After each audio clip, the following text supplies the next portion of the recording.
Good evening and welcome to Liturgy versus Sacred Drama, the December lecture of the Academy of Sacred Drama. My name is Jeremy Rhizor, and I will be presenting this evening's exploration of the relationship between the Christian liturgy, sacred drama, and society. As the founder and artistic director of the Academy, my work reviving sacred drama has fostered a deep love of the genre within me, and I'm looking forward to presenting a vision of how the relationship between sacred drama and the Christian liturgy could play out in today's world. Before we get started, let me start with a disclaimer. My background is in the Roman Catholic Church, so while I have a deep appreciation of and a fair amount of exposure to other branches of Christianity, the bulk of my exploration is going to come from a perspective born of a Catholic mindset and Catholic practical realities. However, I hope this doesn't dissuade anyone from a different background, because I'll be drawing some universally applicable conclusions and advocating for ministering to the physical and cultural needs of communities through shared ecumenical efforts. And finally, as I always do, I invite you to log onto our Discord channel to ask questions or post comments. The link for that is in the description, whether you're watching on YouTube or on our Give Butter page. I'll read your questions and comments at the end of the presentation, and will do my best to respond to them. Your engagement with our work, through your interest and comments, as well as your donations and membership, contribute much to our goal of reviving a pillar of cultural expression. Thank you for what you do. So let me start in the worst possible way with a couple of definitions. First, the liturgy. According to Father Louis Bouillet, the liturgy is that system of prayers and rites traditionally canonized by the Church as her own prayer and worship. He distinguishes that definition from what he feels is a stodgier and less accurate definition proposed by many liturgical handbooks from the first part of the 20th century, that the liturgy is the official form of the exterior worship of the Church. I discovered Father Bouillet's book, Liturgical Piety, through Joe Mashik, an art history professor who is parishioner at Corpus Christi, which is my church in New York City. Corpus Christi is the home to the wonderful early music series, Music Before 1800, and the community prides itself on its distinct and respectful liturgy. If I remember correctly, Father Bouillet was a friend of a former pastor at Corpus Christi, and his views on liturgy apparently influenced what happens there to this day. Father Bouillet was also an Oratorian, along the lines of Oratorio, like we often do, but it's a religious community of priests, secular priests, whose scholarship had an outsized impact at the Second Vatican Council. I've been borrowing Joe's book for a while now, and this lecture is my opportunity to explore some of his themes and voice my support and at times my opposition to his ideas. So let's move on to the divine office. Now there's two major branches of Christian liturgy. One is what we have on the screen here, the divine office, or the liturgy of the hours. And then the other part is the divine liturgy, or the Mass. So let's start with this divine office. At the core of the divine office is the Psalms prayed throughout the day and night. Father Bouillet defines this liturgy as the night vigil and the sacred day hours, which are to fill with prayer the whole life of the Christian in the Church. This is the starting point for all Christian prayer. The musicologist Willie Appel says, "In the earliest days of Christian worship, the service consisted only of psalm singing. The book of Psalms became the most precious heritage which the Christians received from the Jews. And what a gift this body of prayerful hymns has been. It has seen new life in Gregorian chant and other chant traditions of ongoing and also suppressed Christian rites, as well as harmonized Anglican chant and polyphonic music.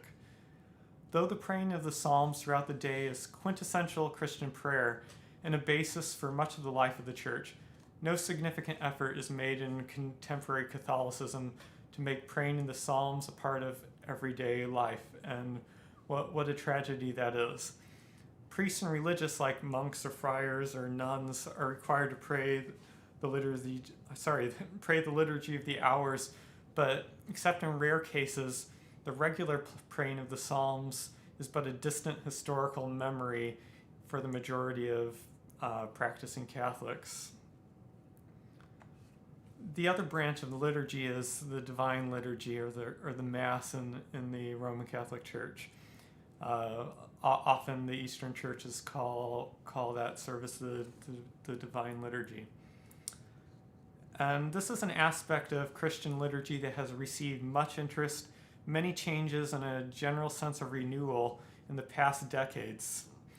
The Mass is the central worship of the Church, and it comes in two parts: the liturgy of the Word, with readings from the Old and New Testament of the Bible, and often a sermon, and then also the liturgy of the Eucharist, which is a prayer of thanksgiving with the consecration of the bread and wine of the Eucharist that becomes the body and blood of Christ. By partaking of the Eucharist, the faithful become the body of Christ. So by partaking of it, they become, in a sense, part of it. They become the Church. Father Bouillet would be quick to point out that in some respects, the entire liturgy is fundamentally a liturgy of the Word. He says, "It is obvious that this is true of the first part of the Mass, which is actually nothing but the hearing of God's Word expressed to us in circumstances and atmosphere that befit it. But the Mass is equally a liturgy of the Word in the second part, which we rightly call sacramental and sacrificial. For the Christian sacrifice is essentially a sacramental sacrifice, and every sacrament is a verbum visibile, a word made visible, and every sacrament also essentially implies verba sacramentale, the sacred words which give to the sacred action itself not only its meaning, but also its own inner reality." The Mass, of course, is organized too around words as a text. Willie Appel notes that the Mass has a centric plan organized around a text commemorating the Last Supper, during which Christ referred to the bread and wine as eternal symbols of the flesh and blood of his body, which was to be crucified on the next day. To bring this discussion of the Mass down to one statement that says a lot about what the Mass is, what it does, what it accomplishes and partakes in, we'll turn right back to Father Bouillet. The liturgy in its unity and perfection is to be seen as the meeting of God's Word through the apostolic ministry, in order that the people, consciously united together, may hear God's Word itself in Christ, may adhere to that Word by means of prayer and praise, amid which the Word is proclaimed, and so seal by the Eucharistic sacrifice the covenant which is accomplished by the same Word. So that quote is quite a lot to unpack, but we've covered a fair amount of it in the statements earlier. The only thing I'll add is that Father Bouillet is saying that the liturgy occurs also through the apostolic ministry, and what he means by that is that the celebration of the Mass takes as a prerequisite the passing down of apostolic authority from Jesus to the apostles to the bishops in an ongoing succession throughout time. Also, he mentions the covenant, the Abrahamic covenant, in which God promised Abraham land, multiple descendants, and that Abraham's name would be a blessing, is the original covenant between God and Israel. And for Christians, the Eucharistic sacrifice is the new covenant with this promise of redemption. So how about sacred drama? We've already seen that some of the most basic parts of the Christian liturgy barely have a place in everyday contemporary life, let alone the sacred drama thing that's distinct from the liturgy. So what is it, and why would we even care? Why would we ever care? Let's start with a one-liner from the Museum of the Bible's 2018 exhibit, Sacred Drama, Performing the Bible in Renaissance Florence. They say that sacred dramas were theatrical performances of the Old and New Testaments and the lives of the saints. And I say, sure, that's certainly the case. Depending on the time period and location, there were also varying degrees of musical involvement, which would also be intertwined with text in some way. Though sacred drama has a place in diverse religions and peoples across history, I'll focus on just a few types of sacred dramas here. First, let's set the stage for medieval sacred dramas with reflection by Hetta Elizabeth Howes in her article, Medieval Drama and the Mystery Plays for the British Library. While modern theater undoubtedly finds many of its origins in medieval drama, the mystery plays, pageants, and morality plays of the 15th and 16th centuries are actually a very different animal, with quite a different set of associations. Imagine not a fixed stage in a darkened room, but mobile theater out on the streets. Some people are watching carefully, but others are chatting with their friends or buying food and merchandise from nearby vendors, keeping only one eye on the stage. Instead of the latest big name from an HBO series, you may well recognize a number of the actors from your own daily life. And instead of a focus on the individual and human relationships, you're treated to scenes from the Bible about Christianity and the history of salvation. Medieval drama took many forms, but the most spectacular of all was the religious dramas of towns such as York, Chester, Coventry, and Wakefield, known as the mystery plays. I think that's just such a vivid and beautiful description of the possibility of sacred drama existing within community life, as it did in the 15th and 16th centuries, and in this case in various English communities. So what were these mystery plays? And this is the quote that we have on the screen. The mystery plays are sequences of performances, sometimes referred to as cycle plays, because they make up a cycle of 48 surviving short playlets. Throughout the 15th and into the 16th century, around 300 years before the building of the London playhouses, these cycles were the most popular and enduring form of theatre in Britain, performed annually in the biggest towns and cities of the country. They are most commonly known as the mystery plays for two reasons. Firstly, they took the mysteries of God as their primary theme. They aimed to show, in the course of a day, the whole history of the universe, from the creation of heaven and earth to the last judgment, the end of the world when everyone on earth will be judged by God and divided between heaven and hell, salvation and damnation. Secondly, these plays were organized, funded, and produced by guilds, which were also called mysteries in the Middle Ages. And there's another medieval genre of play known as the morality plays that coexisted with these mystery plays but had a distinct character and approach. Morality plays are allegorical. That is, the characters and events have symbolic meaning and provide their audience with Christian moral guidance. In this kind of religious drama, we follow a primary character representing mankind as they encounter a cast of personified vices and virtues before ultimately turning to righteousness and salvation. Such serious themes are counterpointed by moments of farcical comedy, primarily provided by the vice characters. The plays were usually quite short and were performed by semi-professionals who relied on public support. And that's, in many ways, it still exists in our world today, the idea of semi-professionals putting on plays with public support.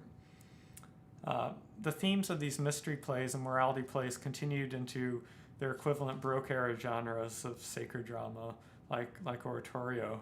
In fact, just last season, Clifton Massey played the character of Man in the Academy's American premiere of The Man at the Crossroads.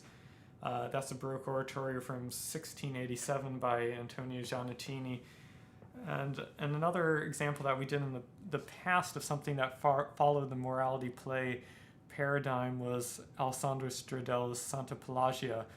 And the only difference there being that Saint Pelagia is not man in this case, but she's Saint Pelagia who's at a moral crossroads.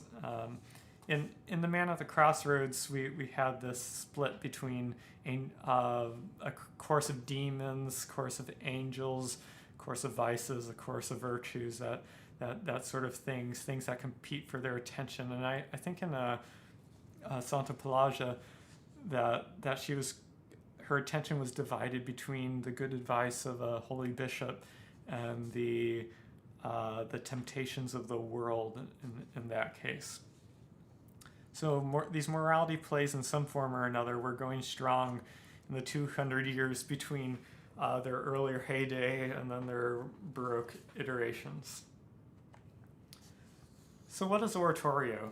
And oratorio is, of course, something that I'm very much involved with. I've been reviving oratorios through the Academy for a few years now, and bringing some things for the first time to America, and other oratorios for the first time to the modern world. And it's been a real pleasure to see what's been available to be uncovered, what kind of treasures have been hidden and are waiting to be uncovered.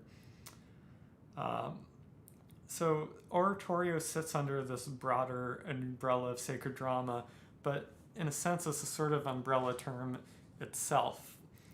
By the 1660s in Italy, the term oratorio had come to mean a musical setting of a sacred narrative dramatic text based on a biblical story, saint's life, or some other spiritual subject. And the text is usually in Italian, but maybe in Latin, written in poetry throughout. The text is stylistically similar to that of an opera. So the opera and oratorio were two genres that sort of went hand in hand in terms of the way they were constructed, the kind of music that they used, and eventually their exposure to the community. And the oratorio is normally in two large structural parts, although some oratorios are in one part and others in three.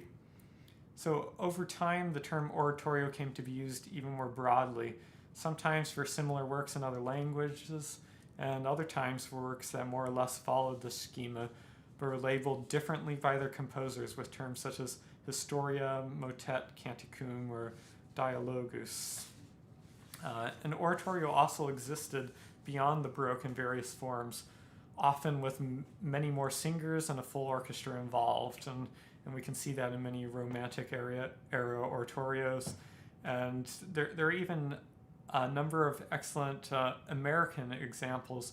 The oratorio singing tradition in the United States was a big community building exercise where they had dozens or hundreds of people come together for these big oratorio sings, and some of the earliest important large-scale music in the United States is actually oratorio literature of a relatively later sort. And of course, some people are also composing works that they're calling oratorios today, and usually they have at least some relationship to the definition on the screen. I'd like to let you know, though, that one of the great advocates of oratorio in our time is the musicologist Howard Smither, and he's the person that wrote this quote. And I discovered over the course of preparing for this presentation that he died in February this year, and his impact on restoring knowledge and interest in the oratorio genre for our times just can't be stated enough, and I'm very sorry to hear about his passing. His books are in my library at home and have been a great resource to me, and I know they've both his writings and his advising at the college graduate level has been an inspiration to many people. So I hope he rests in peace. So I'd like to pause before we continue to the final portion of our lecture and invite you once again to submit your questions and comments to our Discord channel. I'm going to do my best to address them at the end of the lecture, and the link is in the description, whether you're watching on GiveButter or on YouTube at this time. And also, I'd like to ask you to please consider making a donation through our GiveButter page or becoming a member at our website, which is sacreddrama.org. Your support is very much valued, and though I don't directly receive most of the money donated, being on the receiving ends of donations has been a challenge for me because I understand that what I'm entrusted with is a great responsibility.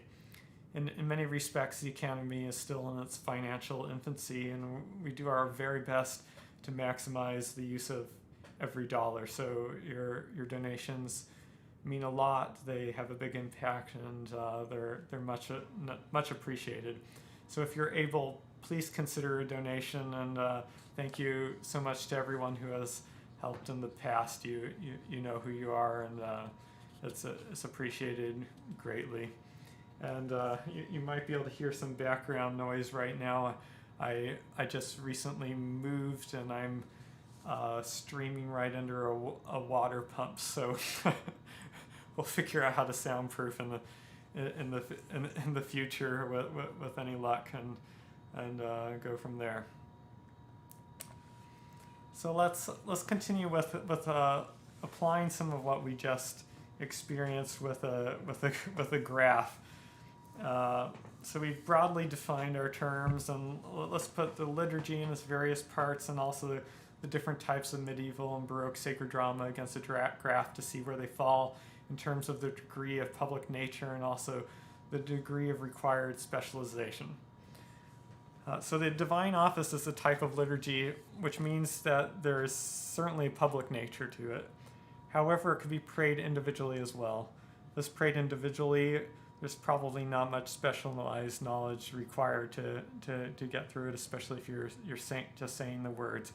However, if it's being prayed as the liturgy of the church, having semi-professional singers or clergy involved could be an asset.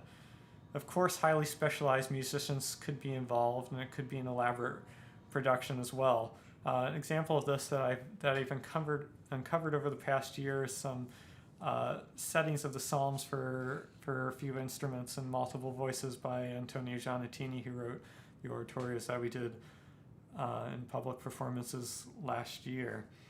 And that obviously requires a different magnitude of specialization than Psalms without music. So there's a lot of possibilities here, and we could land at a few places on that graph. Liturgy, the divine liturgy or the Mass is another manifestation of the liturgy. It's meant for the people of God, so that sort of Eucharistic community, and especially in the Eucharistic part, that in past ages, or at least in the early church, outsiders were asked to leave during that section of liturgy. So we'll say it's somewhat public. And there are varying roles within the liturgy as well that require different levels of specialization. The role of the priest is quite regulated these days. There's heavy educational requirements and a lot of artificial roadblocks in order for someone to ever possibly become a priest. So it requires a high level of specialization, so to say. And musicians could come in varying degrees of specialization, have varying roles. And also the assembly of the people also play a distinct role.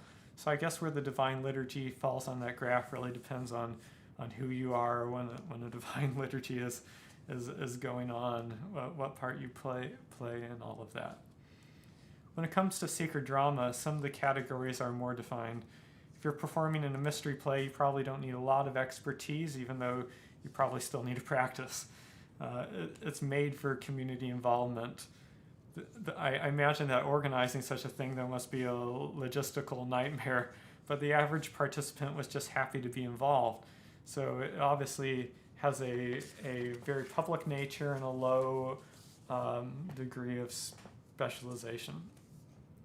Morality plays require semi-professional actors, as we heard, of some moderate ability, and probably a lot more practice. This is a very public nature, and more specialization is required of the actors.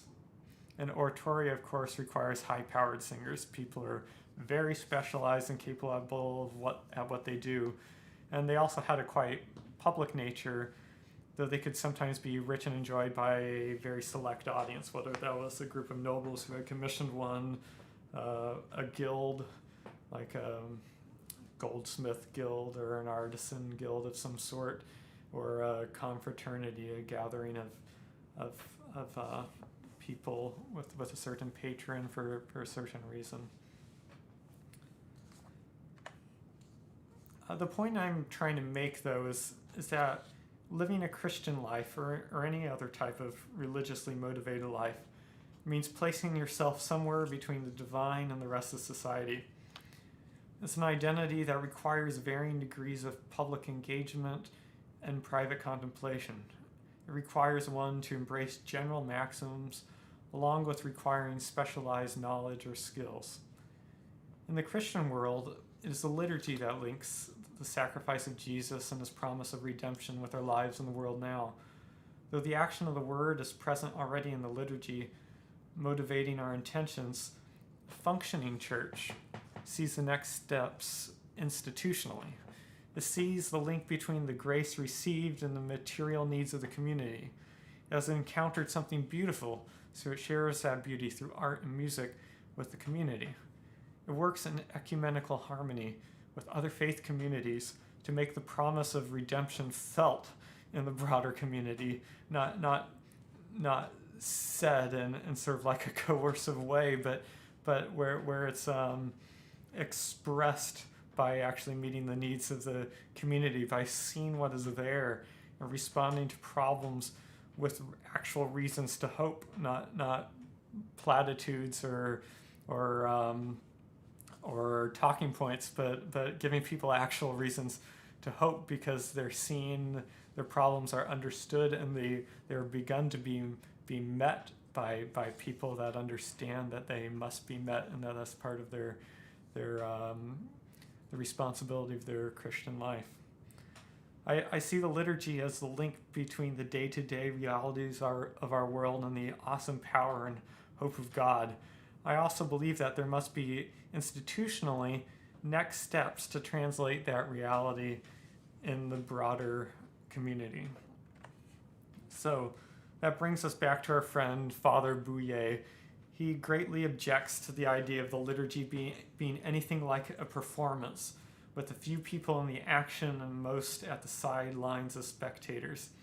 It's with great distaste that he says it was taken for granted by many Catholics that the liturgy was something to be performed, but that to understand it was at best optional, never necessary or highly desirable, and occasionally considered even objectionable. The reason that he gives for this perspective is the following. Now it is from the 16th and 17th century idea of court life that Catholics of this kind derived their false notions of public worship.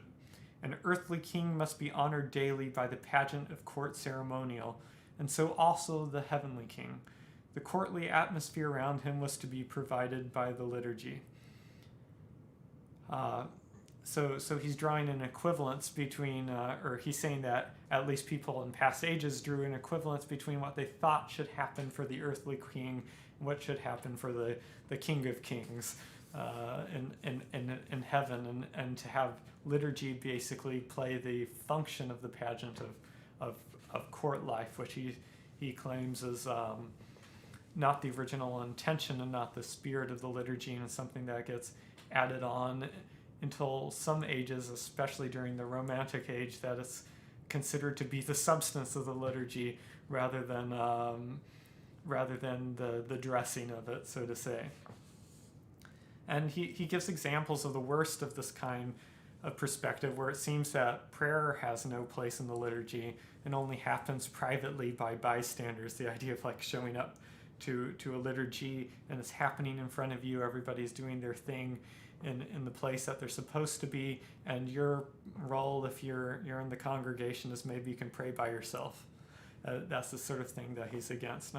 And I too have a problem with that type of extreme distancing from the action of the liturgy, but I believe that there is a wide range of specialization possible and even desirable during the liturgy, and by extension out of it, if the liturgy is this thing that's supposed to be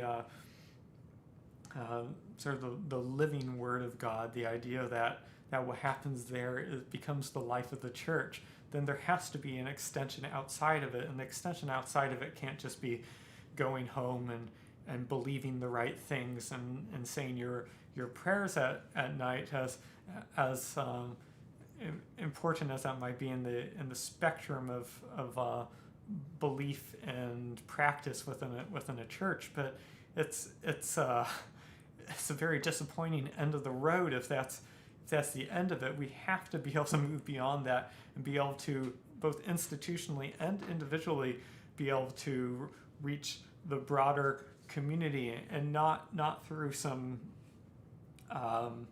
not by showing up at people's door and handing them an easy print Bible or something like that.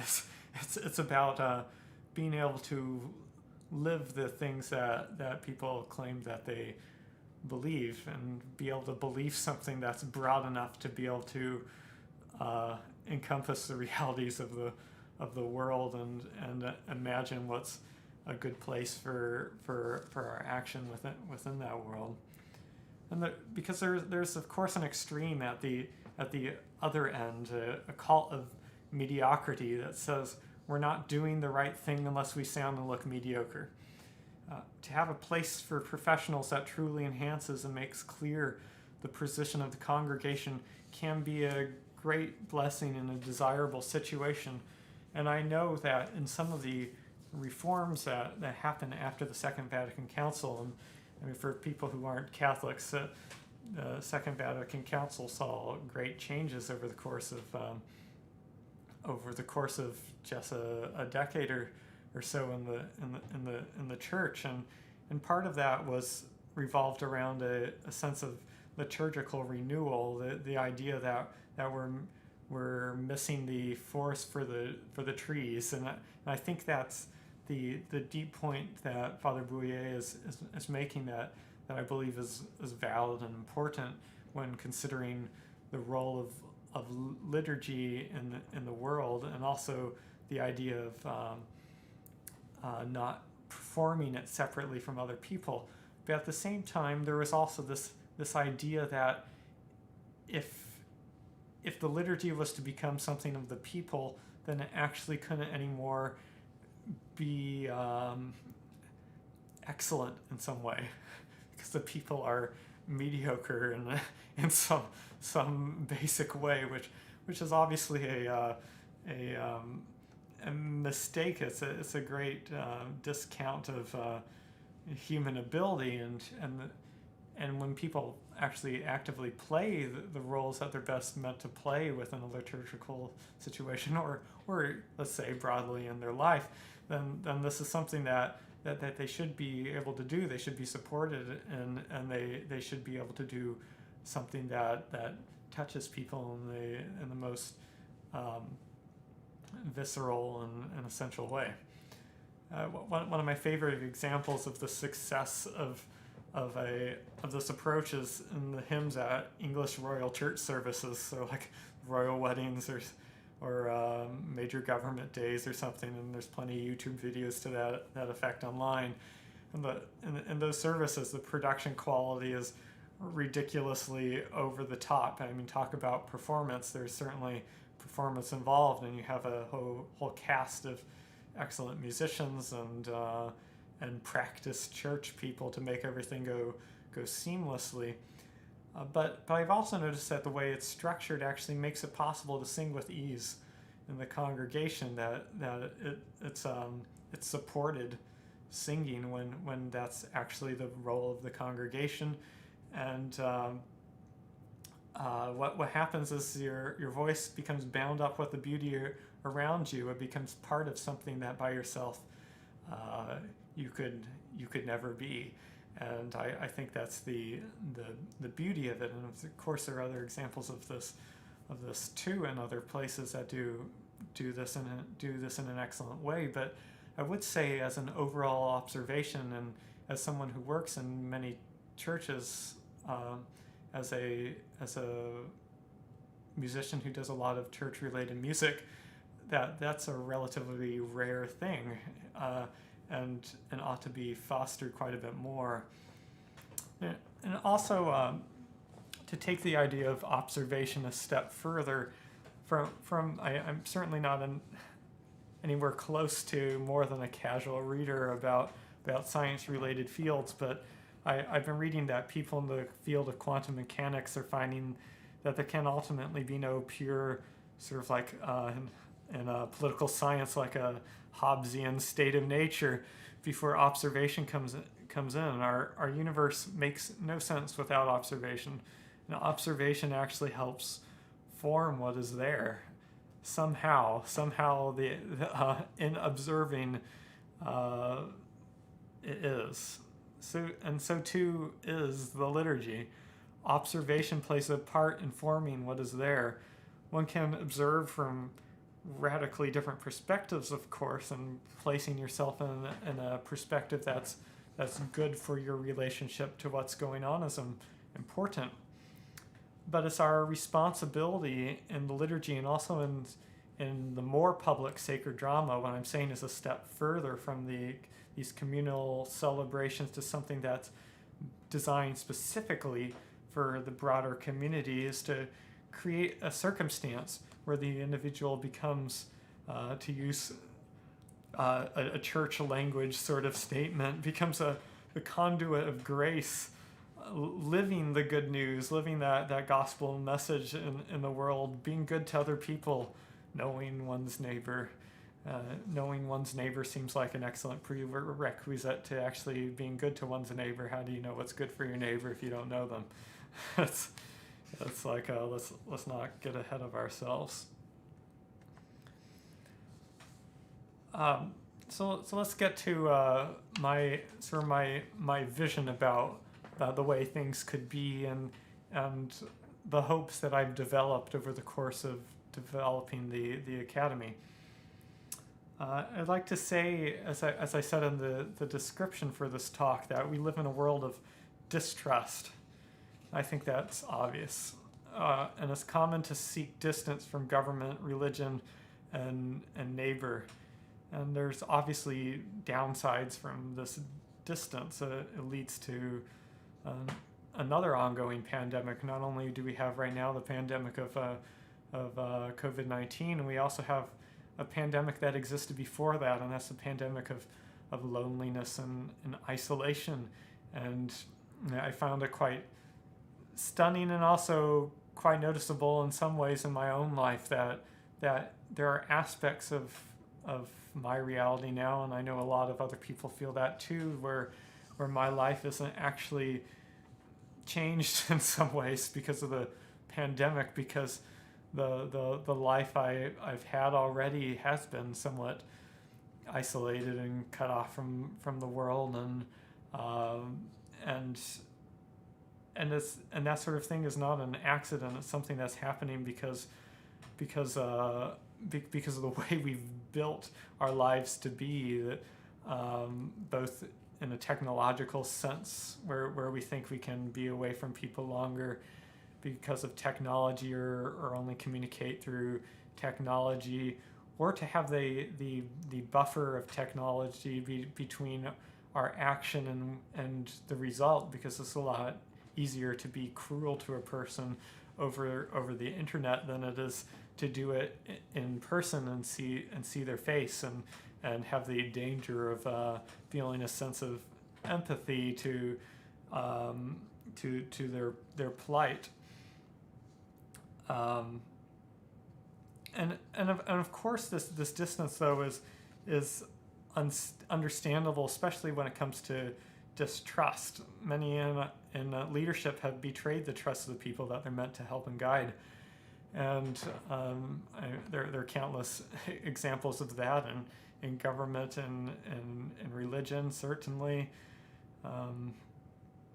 and probably also among neighbors, people that know each other, and in today's divided climate that might not be able to see eye to eye, even as a starting point, which is a great shame. And I know that apologies, and certainly not any efforts to just protect oneself by diminishing liability is going to change that broader reality. However, in the world of religion, I see a place for sacred drama to be part of a system that brings out the best of people, that strengthens communities, and makes the world generally a better place. This is what I envision.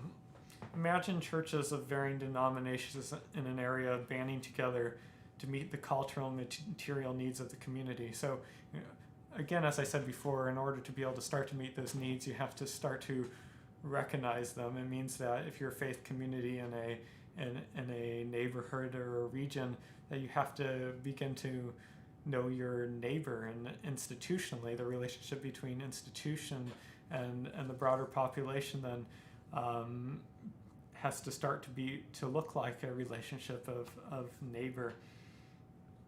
Um, and I had and this, you can dismiss this part of my talk, but part of what I imagined was that a product would be involved like I'm a great admirer of e-ink technology, like a Kindle sort of device, and there's a new generation of color e-ink that's being developed right now, and that's finally for sale. And I was imagining that some people have icons at home, and imagine if you had your digital icon that didn't use a lot of battery and updated every day with the latest saint of the day or the feast of the day, and then that it could also, through careful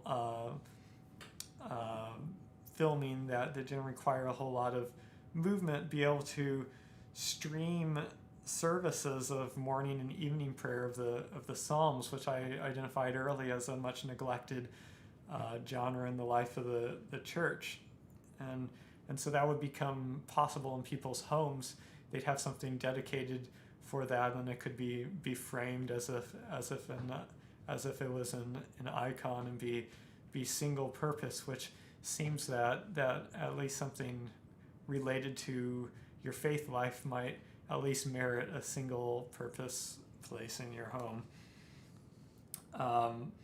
But I imagine that the biggest Vesper service of the week, so that an evening service prayer would be on a Saturday night, the vigil of Sunday, where a free meal would be sponsored by those churches for anyone who wanted it. And that would include the people who really needed it and who couldn't afford it and who could use a really good meal, and also people who wanted to be there just for community, and people who just wanted to be there for community and had the means would be incentivized to do their part to cover the cost, to be able to allow other people to eat for free and know that was a safe and normal thing that would happen on a weekly basis. And then that would precede this public celebration of the evening prayer.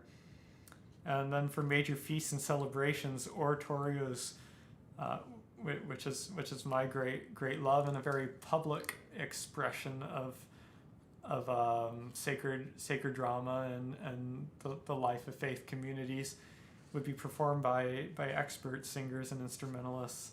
And other sacred drama, like we identified earlier, like the mystery plays, could be performed by amateurs who are interested and able to weave that into these major celebration of major feasts. And in order to be able to make such a thing like that happen, you need basically a world-class performing ensemble of instrumentalists and singers to take part in the various Sunday liturgies, the morning and evening prayer, in a small way throughout the week, but in a big way on those Saturday nights, and then oratorios for the major feasts that would happen not just in that community, but could potentially be taken to other places to share what was happening in that community with other people, to show people a model of what a good Christian life could be like, that's rich in its culture, rich in its giving, rich in being people that make their community and hence the world a better place.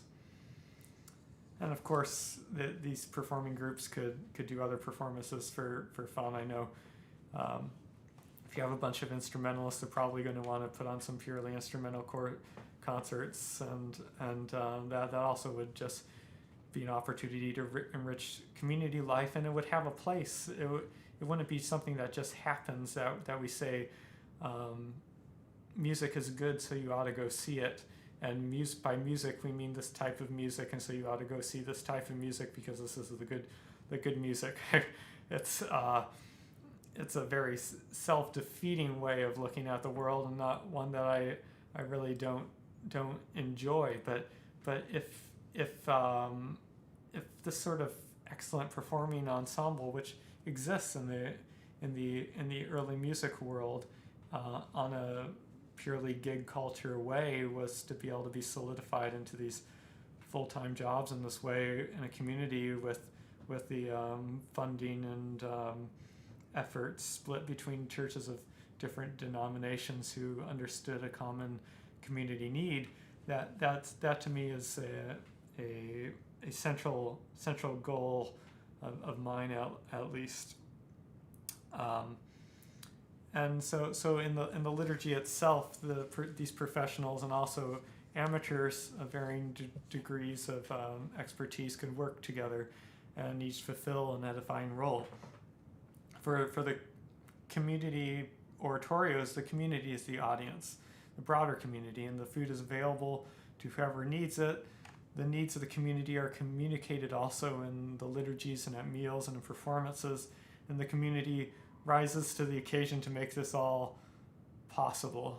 Imagine being able to have that link between institutions, individuals, and broader community, to be able to have that ongoing dynamic.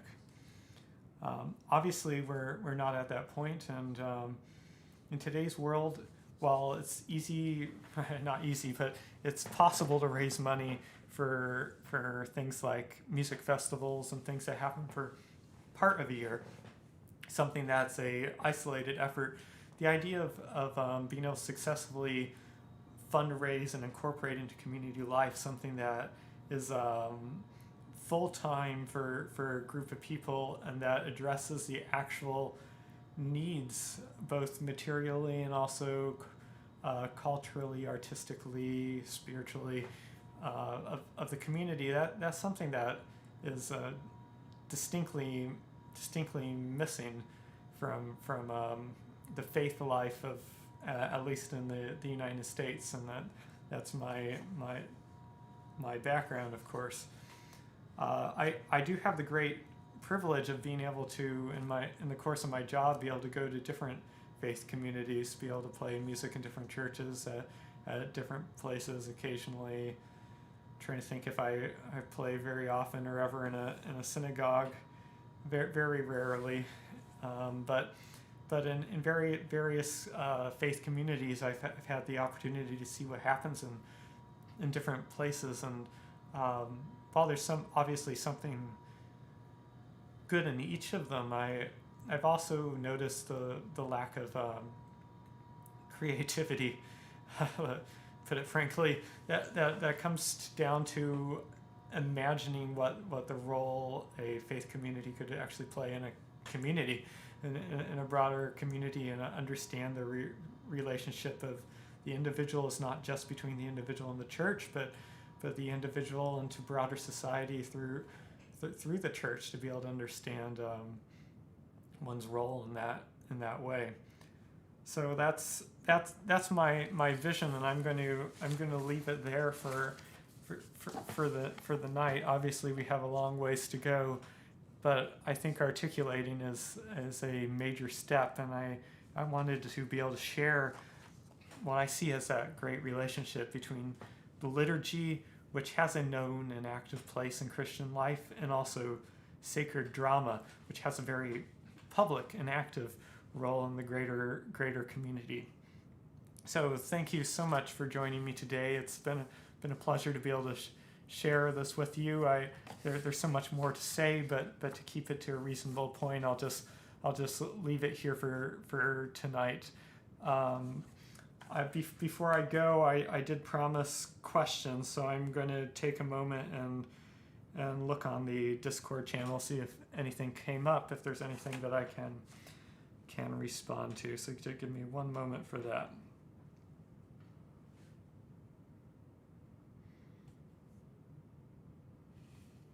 Okay, so we have, how can oratorio sacred drama expand beyond a European context?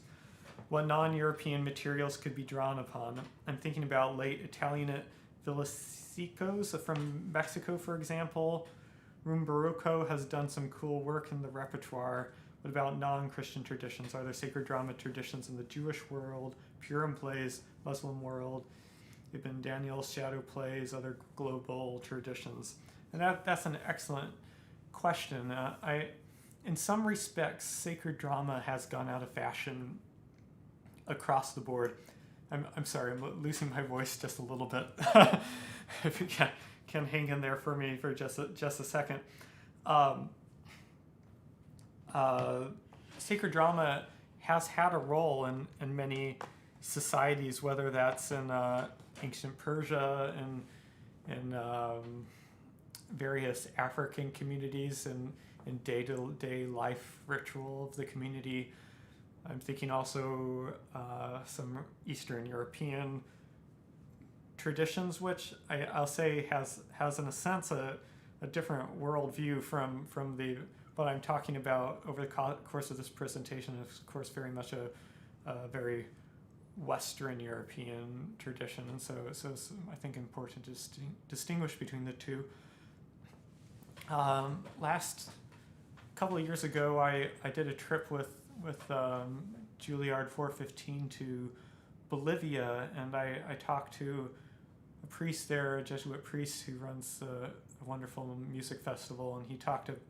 I asked him, is there any sort of sacred drama here, because he was uncovering all sorts of excellent music from the past, and he did introduce me to some like Vespers literature, and there was also a sacred opera. It was a Jesuit opera that was written. I think the stars are Saint Ignatius Loyola and Francis Xavier, and then there might be a morality play element to it. I have to refresh my memory, but this is that was the exception. He had gone through a large body of music in Bolivia, anyways, and that's one of the largest collections in South America, and I know he came up short when it came to a body of literature for sacred drama. So in some respects, maybe we could be led to think that it didn't happen there. Maybe it happened in another form. It's hard to say when a lot of people aren't specifically researching that, and that's one of the great needs of today in order to make this effective for multiple cultures, is to be able to increase our research efforts, not just in Western Christianity, but also in varying religions, both ones that continue to exist and ones that are from the ancient past. Also another example is the ancient Greeks and the idea of Greek dramas, and initially is sacred drama. It was meant to convey their sacred stories, and it was meant for the population. It had a particular role in community life, and that's where our later traditions of drama in both plays and also later on in television and movies has some links in there, and we have to understand that comes essentially from a place of being able to meet community need, and that's something that drama does in general, is it responds to a particular community need. It says it helps to process change in our world. There's bad things and strange things and weird things that happen in the world, and it's by narratively explaining this in a way that we can embrace, we can begin to reconcile these changes with our long-held beliefs and figure out how to live going ahead. So I think there's a lot. So Andrew, I think there's a lot more work to be done in figuring out where to take sacred drama, to figure out what body of literature is even there, even for what I'm doing, which is relatively one of the most. I'll admit, I believe it's one of the most successful bodies of sacred drama. It's still barely researched, barely touched, especially not performed. So there's a lot of work to do, and I think there's a lot of possibility for this to happen between religions and different types of theater genres, so to say. All right, so we have Dublin Doogie, I believe. At a basic level, could Christmas pageants be considered sacred dramas? And then Kyle asks, along those lines, would Godspell the musical or Jesus Christ Superstar fall under the sacred drama umbrella? And then also from a friend joining without Discord, what role does the Latin Mass play in rebuilding a sense of sacred drama? Okay, three Three very different questions. So let's start with Christmas pageants. Certainly, it's a type of sacred drama, in at least in the definition that I'm espousing and trying to bring into popular consciousness. Let's say. I guess a Christmas pageant would be more akin to the mystery plays that we talked about earlier. The idea of amateurs in most cases getting together and putting on a play that they of course have to rehearse to some extent, but doesn't require a great amount of expertise. And I know we had a slide for that. I might as well bring up this graph for a little while.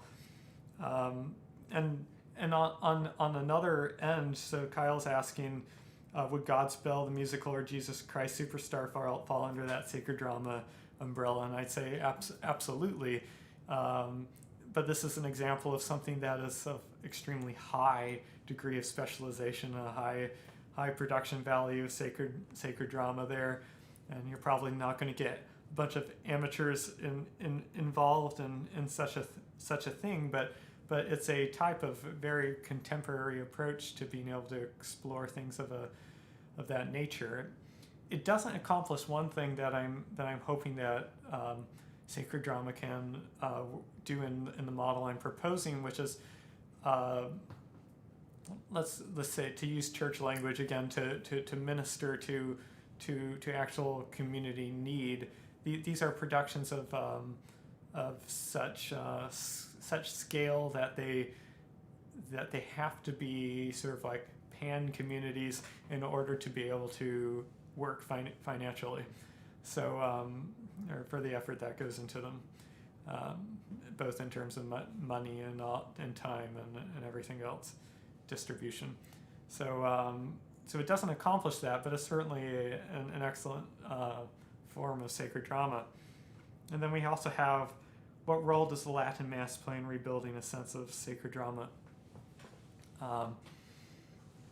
I guess this would be a question to compare against Father Bouillet's observations, the idea of performance versus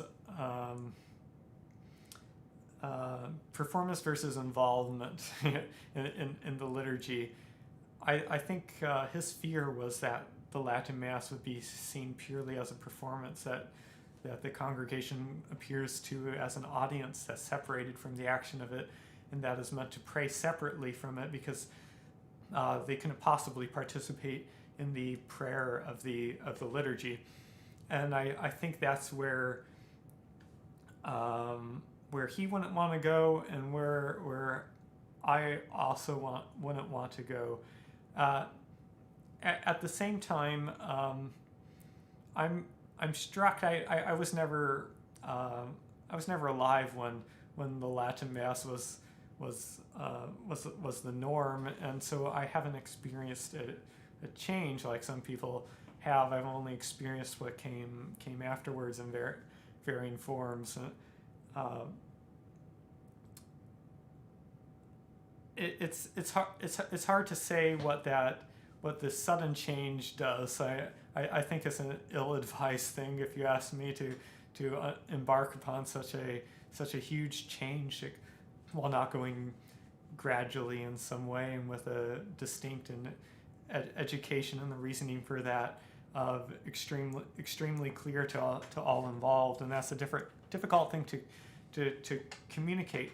However, at the same time, the Latin Mass is very much related to as you might say, the drama of the extensions of the liturgy, that sacred drama and things like that. There are sacred dramas, of course, that exist within the liturgy. Things like Charpentier's, Charpentier's probably, but Carissimi's oratorios within a liturgy that they'd insert a sacred drama, whether to substitute for something or to augment something. And I will say that it's easier to see the link between the production of the Latin Mass and the production that such a type of sacred drama would require. But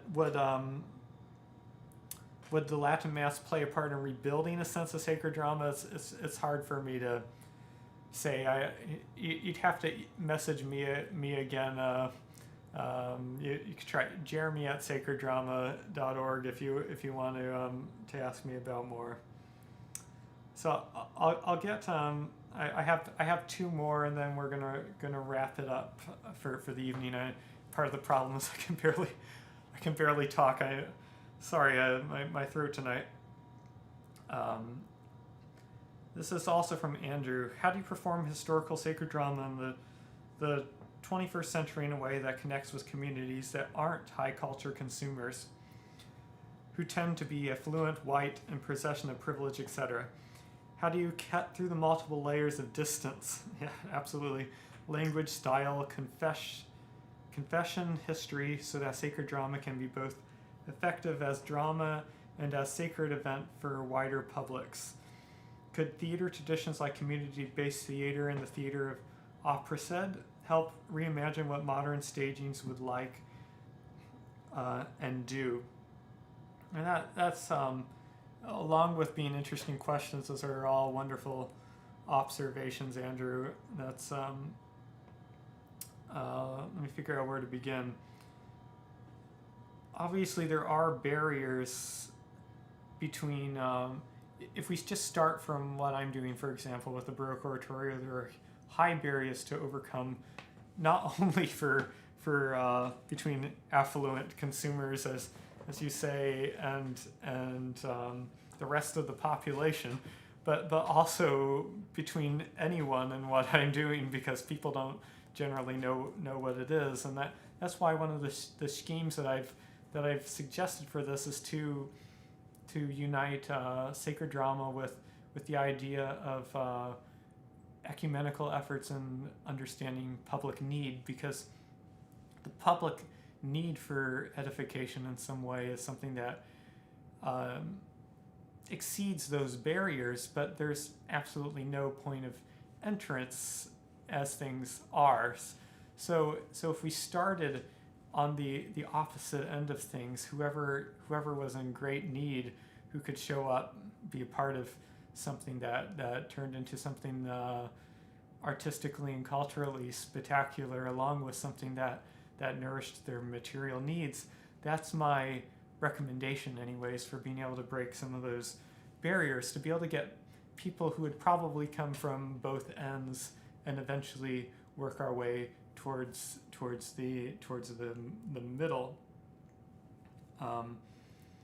And then you also talked about community theater and also stagings, and so a lot of oratorio doesn't have overt stagings in terms of like machinery or props or costumes or things like that. Not to say that it couldn't, and of course that's been used to great effect in all sorts of different kinds of theater, and especially in community theater as well. So I don't think we should discount that at all, and that could certainly be an avenue to be able to help communicate that message.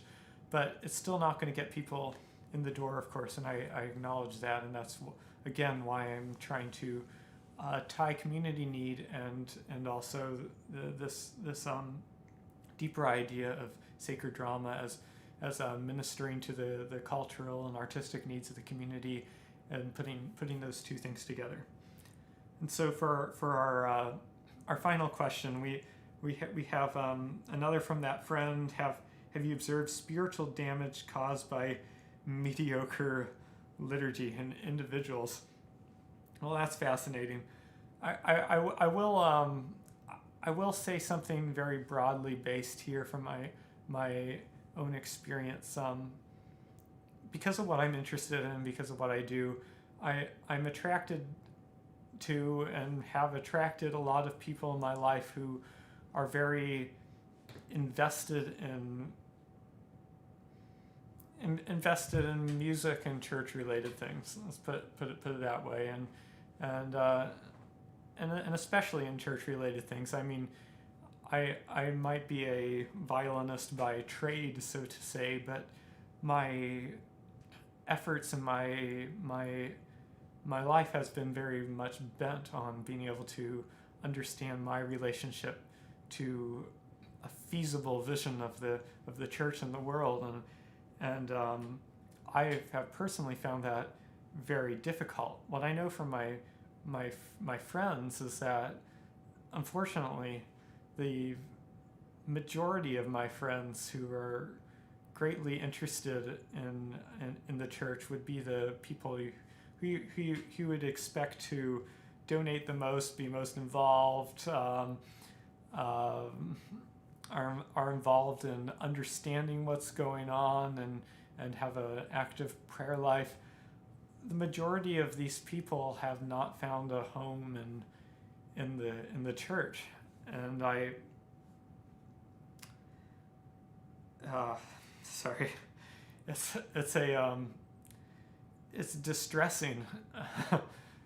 Quite frankly, it's very distressing, and there's real reasons why. I mean, for myself, in encountering many faith communities and different religions and things like that in the course of my work, and also what I've seeked out just for myself. I mean, the lack of creativity, as I said before, or just general ineptness of many communities is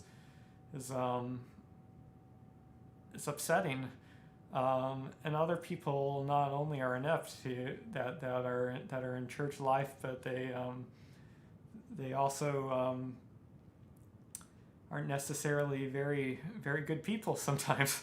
And then you have to wonder, how can you possibly have this vision of liturgy and sacred drama if there's not actually a functioning church behind that? And I have to say that for myself, that's been an ongoing experience of great distress. And if you want to say spiritual damage, as you have in this quote, certainly it's caused spiritual damage for myself, and also for many of my friends and colleagues who haven't found a home for whatever reason, and in the chaos of church life these days.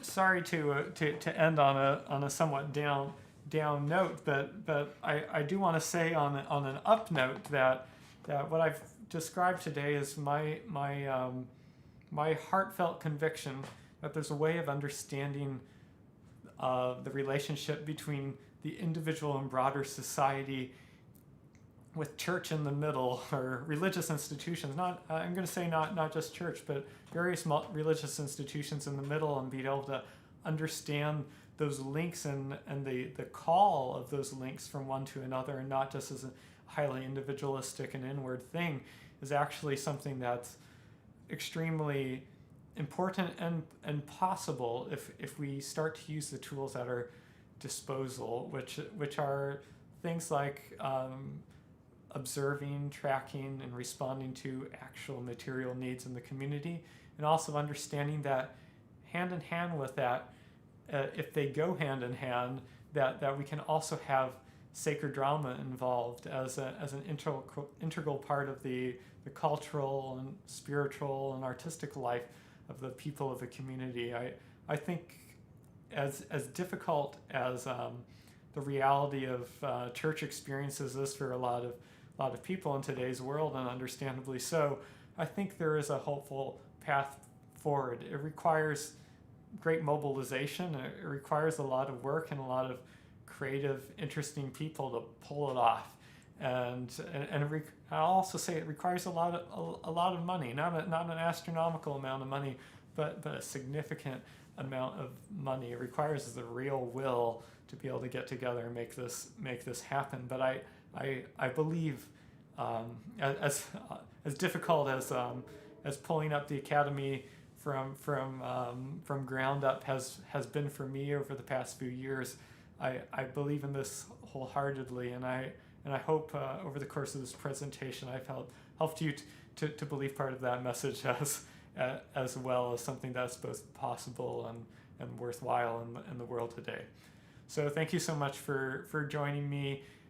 Do join us next time. I'm going to skip ahead to the end again. We weren't able to decide on a date yet, but we are going to have a performance at the end of January, or beginning of February.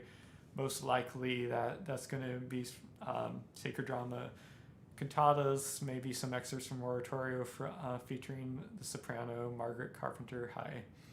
And I hope to see you then online. And once again, please donate if you're able. Become a member too. Go to sacreddrama.org for that. We welcome your support. Have a good night.